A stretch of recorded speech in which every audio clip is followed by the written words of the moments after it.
तो चलिए शुरुआत करते हैं पहली खबर से। काशी, जो युगों युगों से महादेव की नगरी रही है, महादेव जिनकी पूजा अर्धनारीश्वर के तौर पर की जाती है। सावन में काशी विश्वनाथ के अर्धनारीश्वर स्वरूप को पूजा जाता है और हम तो सनातनी परंपरा को मानने वाले लोग हैं। भारत में तो इस परंपरा को ही माना जाता है और सर आंखों पर रखा जाता है। ये परंपरा जो कहती है यत्र नार्यस्तु पूज्यन्ते रमन्ते तत्र देवता, यानी नारियों की जहां पूजा होती है वहीं देवता निवास करते हैं। और ऐसे एक नहीं दो नहीं, संस्कृत और सनातन में सैकड़ों श्लोक मिल जाएंगे जो नारी को पूजनीय बताते हैं, जो कहते हैं नारी अस्य समाजस्य कुशल वास्तुकारा अस्ति, यानी नारी किसी भी समाज की आदर्श शिल्पकार होती है, नारी समाज बनाती है, नारी को पूजने वाले समाज का ही भला होता है। और ये सिर्फ सनातन ही क्यों, ऐसा समाज के हर धर्म में कहा गया है। हर धर्म नारी की पूजा और सम्मान करने की सीख देता है। लेकिन ये बात हैवानों को क्यों और कैसे समझ में नहीं आती, हम आज तक नहीं समझ पाए। मैं अपने शब्द बहुत सोच समझ कर इस्तेमाल कर रही हूँ और काशी से इस खबर की शुरुआत इसलिए कर रही हूँ क्योंकि काशी में जो हुआ वो सभ्य समाज के मुंह पर तमाचा है। बनारस हिंदू विश्वविद्यालय में आधी रात जो हुआ वो हैवानियत भरा है। कुछ तस्वीरें आपके सामने रख रही हूं, मामले की गंभीरता को आप समझिएगा। इन तस्वीरों में क्या दिख रहा है? Do not feel safe in campus, I do not feel safe in campus, are we safe, enough is enough. और कैंपस में धरने पर बैठे इन हजारों छात्रों को आप देख लीजिए। इसमें लड़के हैं, लड़कियां हैं और ये सभी एक ही मांग कर रहे हैं, कैंपस को महिला और महिलाओं के लिए सुरक्षित बनाओ। अब ये जान लीजिए कि बीएचयू के कैंपस में आधी रात के बाद ऐसा क्या हुआ कि बच्चों को बाहर निकलना पड़ा। यहां आईआईटी की छात्रा को कैंपस में बंधक बनाया गया, उसे नग्न किया गया, गन पॉइंट पर छात्रा के कपड़े उतरवाए गए, उसके साथ अश्लीलता की हर हद पार की गई और जान से मारने की धमकी दी। पिछली रात आईआईटी बीएचयू में एक लड़की के साथ छेड़खानी का मामला सामने आया है। बंदूक के नोक पर कुछ बाहरी गुंडों ने आकर उनके साथ छेड़खानी की। यह पूरी तरह से बीएचयू प्रशासन की नाकामी को दर्शाता है। ऐसी घटना 2017 में भी हुई थी और तब बीएचयू प्रशासन ने यह वादा किया था कि हर जगह सीसीटीवी कैमरे लगवाए जाएंगे, हर चौराहे पर गार्ड्स की प्रॉपर तैनाती होगी, रेगुलर पेट्रोलिंग होगी। परंतु यह सब धरातल पर आज भी नहीं उतर पाया और उस प्रकार की घटना की फिर से पुनरावृत्ति हुई है। हम यह मांग करते हैं कि जल्द से जल्द आरोपी की गिरफ्तारी हो।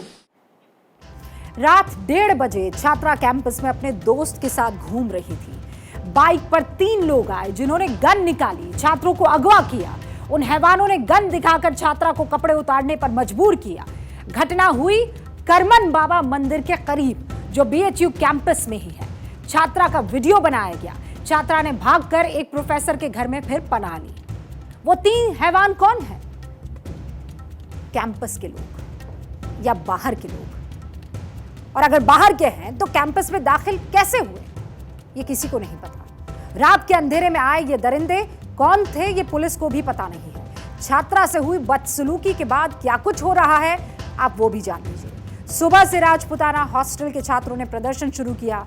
बाद में पूरी यूनिवर्सिटी के छात्र प्रदर्शन में शामिल हो गए। पूरा कैंपस बंद है, इंटरनेट सर्विस बंद कर दी गई है। लंका थाने में केस दर्ज किया गया है और यूनिवर्सिटी ने अब तक क्या किया है, एक सर्कुलर जारी किया है जिसमें रात 10 बजे से सुबह 5 बजे तक यूनिवर्सिटी के गेट बंद रखने की बात लिखी गई है। यानी इस दौरान कैंपस में आने जाने के लिए यूनिवर्सिटी का आईडी कार्ड दिखाना जरूरी होगा। इसके अलावा क्या किया गया है? कुछ नहीं। यूनिवर्सिटी का कोई बयान सामने आया? नहीं। बीएचयू के अधिकारी सुबह से शाम तक छात्रा को समझाने की कोशिश करते रहे, छात्रों को समझाने की कोशिश करते रहे, लेकिन छात्र आईआईटी डायरेक्टर से मिलने पर अड़े हुए हैं और प्रदर्शन देर रात तक जारी है। मांग यह है कि आरोपी पहले अरेस्ट किए जाएं, उसके बाद ही छात्र हॉस्टल में वापस लौटेंगे। और पुलिस ने अब तक क्या किया है? आरोपियों को पकड़ने के लिए टीम बनाई है, आरोपियों की तलाश की जा रही है। बीएचयू कैंपस के बाहर बड़ी संख्या में पुलिस की तैनाती की गई है और रटे रटाए बयान तो जारी किए ही जा रहे हैं। मुझे कहना पड़ रहा है कि ये रटे रटे बयान जो है वो तो हर वारदात के पास बात जो है वो पुलिस देती है, इस बार भी दे दिया। इसी ग्राउंड में जिले के आला अधिकारी और आईआईटी के डायरेक्टर प्रोफेसर पीके जैन और छात्रों के बीच संवाद हो रही है। जो बुधवार की देर रात जो छात्रा के साथ कर्मनवीर बाबा मंदिर जो बिल्कुल कृषि विज्ञान संस्थान के पास है, उसके साथ दुर्व्यवहार किया गया। तो आइए जानते हैं कि छात्रों में इतना आक्रोश है। 1600 करोड़ रुपए यहाँ का बजट है, शिक्षा बजट है बीएचयू का, और 12 करोड़ रुपए यहाँ के सुरक्षा पे खर्च हो रहे हैं, और पता नहीं कि कहाँ वो सब जा रहे हैं। कार्रवाई होना चाहिए, जितना कड़ी से कड़ी कार्रवाई हो सके उतना कार्रवाई करना चाहिए। अभी इतना लेट हुआ, इतने टाइम तक तो गिरफ्तारी हो जाना चाहिए था जो भी किया। कुछ बाहर के लड़के आके यहाँ लड़की को मोलेस्टेट किए, और वो घटना बहुत शर्मनाक है, क्योंकि हम लोग सेफ इन्वायरमेंट चाहते हैं। एजुकेशन सेफ इन्वायरमेंट में होता है।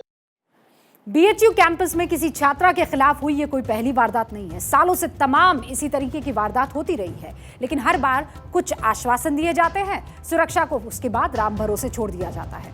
25 जनवरी 2023 को छात्रा से अभद्रता की जाती है, आरोपी को अरेस्ट किया गया लेकिन फौरन जमानत मिल गई। 24 जनवरी 2023 को साइबर लाइब्रेरी में छात्रा के साथ मारपीट और छेड़छाड़ की गई।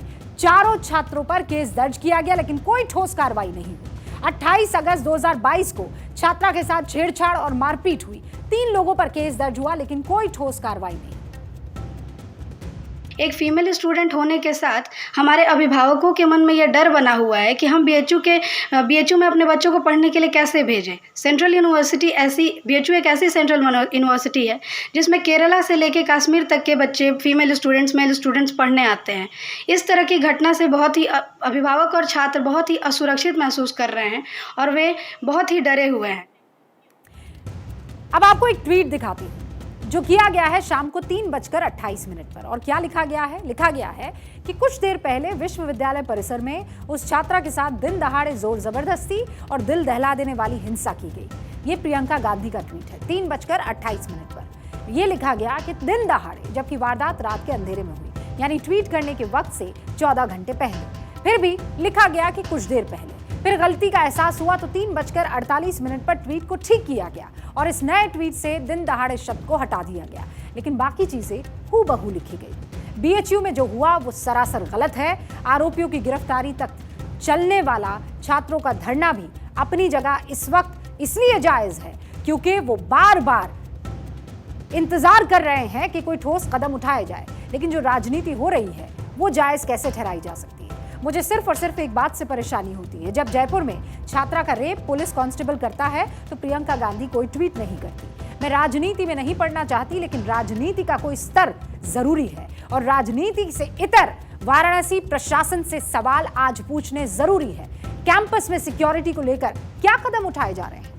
20 घंटे बीत चुके हैं, आरोपी कब पकड़े जाएंगे? वो एक्शन जिसमें छेड़खानी करने वालों पर सख्त से सख्त सजा की बात की गई है वो कब दिखेगी? और इन सवालों के जवाब से प्रशासन बच नहीं सकता है।